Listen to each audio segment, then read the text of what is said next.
आज 11 मार्च छत्रपती संभाजी महाराजांचा बलिदान दिवस। या बलिदान दिनाला 336 वर्ष पूर्ण झालेत। त्याबद्दल त्यांना विनम्र अभिवादन करतो। त्यांच्यासोबतच त्यांचे सहकारी मित्र छंदोगामात्य कवी कलश यांची पण औरंगजेबाने निर्गुण हत्या केली होती। कवी कलश यांच्या स्मृतीला पण अभिवादन करतो।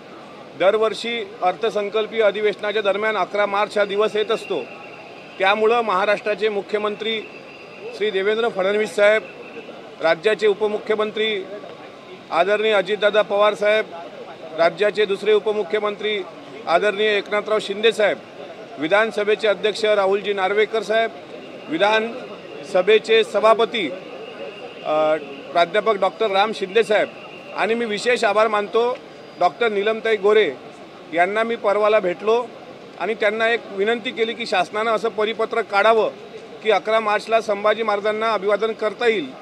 आणि विधान भवनाने तात्काळ परिपत्रक काढलं आणि सकाळी 10:30ला आता अभिवादन कार्यक्रमसुद्धा आज संभाजी महाराजांना ठेवलेला आहे। त्याबद्दल महाराष्ट्र सरकारचे मी मनापासून आभार व्यक्त करतो। आमच्या हाती संभाजी महाराजांची ही जी मूर्ती दिसते आहे, अशीच मूर्ती भविष्यात या विधान भवन परिसरामध्ये सुद्धा असावी। आमच्या काही मागण्या सरकारकडे आहेत। त्या मागणीमधली पहिली मागणी आहे, छत्रपती संभाजी महाराजांचा इतिहास अभ्यासता यावा यासाठी राज्य सरकारने इतिहास संशोधकांच्या अध्यक्षतेखाली संभाजी महाराजांची जयंती 14 मेला असते, 2025 पर्यंत छत्रपती संभाजी महाराज चरित्र साधन समिती गठीत करावी। नंबर 2, संभाजी महाराजांचं तैलचित्र जे रमेश मिस्त्री यांनी तयार केलेलं आहे तत्कालीन इतिहासाचे संदर्भ घेऊन, आणि ते प्राध्यापक डॉक्टर जयसिंगराव पवार सरांकडे कोल्हापूरला आहे।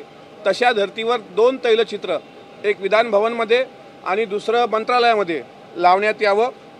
ते तैलचित्र जर शासनाकडे उपलब्ध नसेल तर ती उपलब्ध करून देण्याची जबाबदारी माझी असेल।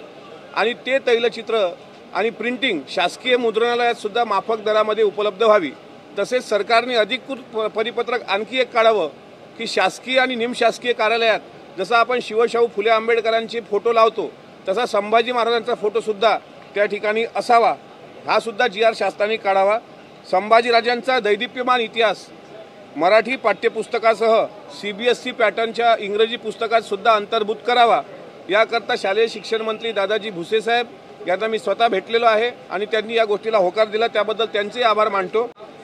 आणि 5वी महत्त्वाची मागणी, विकिपीडिया शासकीय मुद्रणालयामध्ये जे संपूर्ण नाटक आहे, पुस्तक दाखवा, त्या पुस्तकामध्ये राम गणेश गडकरी यांनी राजसन्यास या नाटकामधून जे संभाजीराजांची बदनामी केली तशी अनेक नाटकं आजही यूट्यूबला आहेत, आजही शासकीय मुद्रणालयामध्ये आहेत आणि आजही विक्रीला आहेत।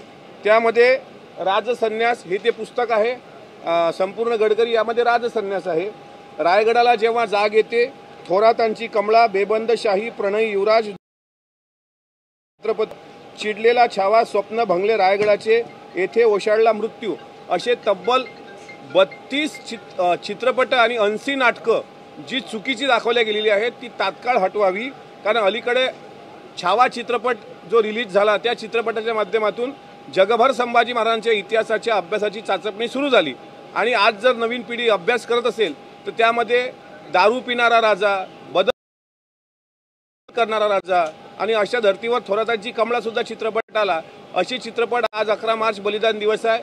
आमची सरकारला मागणी आहे, मी माझ्यासोबत माझे सहकारी आमशा पाडवी साहेब जे आता विधानसभेचे सदस्य आहेत आणि हिरामन खोसकर साहेब हे सुद्धा विधानसभेचे सदस्य आहेत, अशा सर्व सहकार्यांनी आम्हाला या ठिकाणी सहकार्य करण्याची, याच्यामध्ये कुठलं राजकारण नाही, सरकार विरुद्ध हे कुठलं आंदोलन नाही, सरकारमध्येच आम्ही मागणी करणं ही आमची जबाबदारी आहे।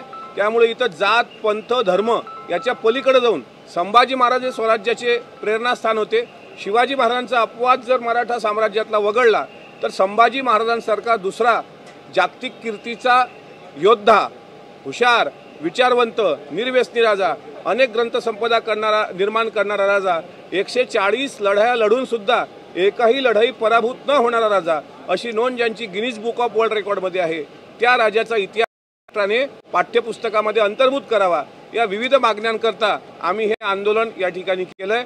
बाजूचं जे बॅनर दिसतंय त्यामध्ये मी ज्या नाटकांची नावं घेतली त्यामध्ये राजसन्यास आहे, बेबंदशाही आहे, प्रणय युवराज आहे, रायगडाला जेव्हा जाग येते आहे, आणि अशा प्रवृत्तीचं दहन हे होळीच्या दिवशी आम्ही आमच्या गावाकडं करणार, कारण विधान भवन परिसरामध्ये होळी करता येणार नाही. म्हणून होळीला काय जाळायचं, तर यावर्षी संभाजी महाराजांवर असलेली विकृत नाटकं, विकृत कथानकं, विकृत कादंबऱ्या ह्या जाळल्या गेल्या पाहिजे. अशा पद्धतीचं प्रातिनिधिक स्वरूपाचं ते बॅनर आहे. महाराष्ट्र विधानमंडळाचं, विधान भवनाचं मी परत आभार, मुख्यमंत्र्यांचे आभार, आदरणीय अजितदादांचे आभार की त्यांनी या छत्रपती संभाजी महाराजांच्या बलिदान दिनाला अभिवादन कार्यक्रम विधान भवनात घेतला त्याबद्दल. आणि माझे सहकाऱ्यांसोबत मी एक डायरी पण ठेवलेली आहे, स्वाक्षरी अभियान. त्यात प्रत्येक आमदारांनी येऊन एक स्वाक्षरी करायची, जेणेकरून महाराष्ट्र शासनाकडे त्याचा पाठपुरावा करता येईल. आणि ह्या मागण्याची प्रेस नोट आपल्या सर्वांकडे दिलेली आहे. त्या अनुषंगानं आपण पत्रकार बांधवसुद्धा या शंभूराजांच्या पवित्र कार्यात सहभागी व्हाल अशी मला अपेक्षा आहे.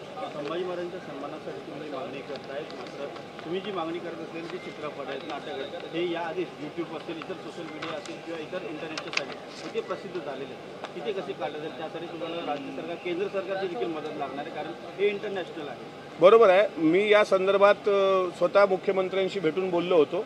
त्यांनी पण हेच सांगितलं की आता निदान बॅन तरी लावता येणार. तुम्हाला लक्षात येत असेल, अरुण शौरी यांनी बाबासाहेब आंबेडकरांच्या पुस्तकामध्ये एक चुकीचं वाक्य वापरलं आणि त्यानंतर त्या पुस्तकावर बॅन आलं. म्हणजे अशा पुस्तकावर बॅन आणा. विकिपीडियावरचा अर्धा मजकूर मुख्यमंत्र्यांनी तात्काळ हटवला.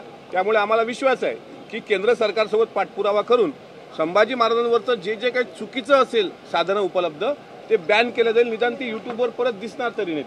कारण आता छावा चित्रपटाच्या माध्यमातून संभाजी महाराज हे स्वराज्यासाठी त्यांचं आत्मबलिदान झालं हे पुढं आलेलं आहे. अनेक विधिमंडळ सदस्यांनी भाषणात सुद्धा ते परत तो मुद्दा आला तर कॉन्ट्रोवर्सी होईल, धर्म की स्वराज्य. स्वराज्य आला म्हणजे धर्म आला त्यामध्ये. कारण संभाजी महाराज मोगलांच्या छावणीत असताना त्या देहदंडाच्या वेळी 2 तत्कालीन इतिहासकार तिथे उपस्थित होते. त्यातलं एक नाव साकीब हुसेन खान आणि दुसरा ईश्वरदास नागर. त्यांनी फक्त 3 प्रश्न संभाजीराजांना विचारल्याचं नोंद केलेली आहे.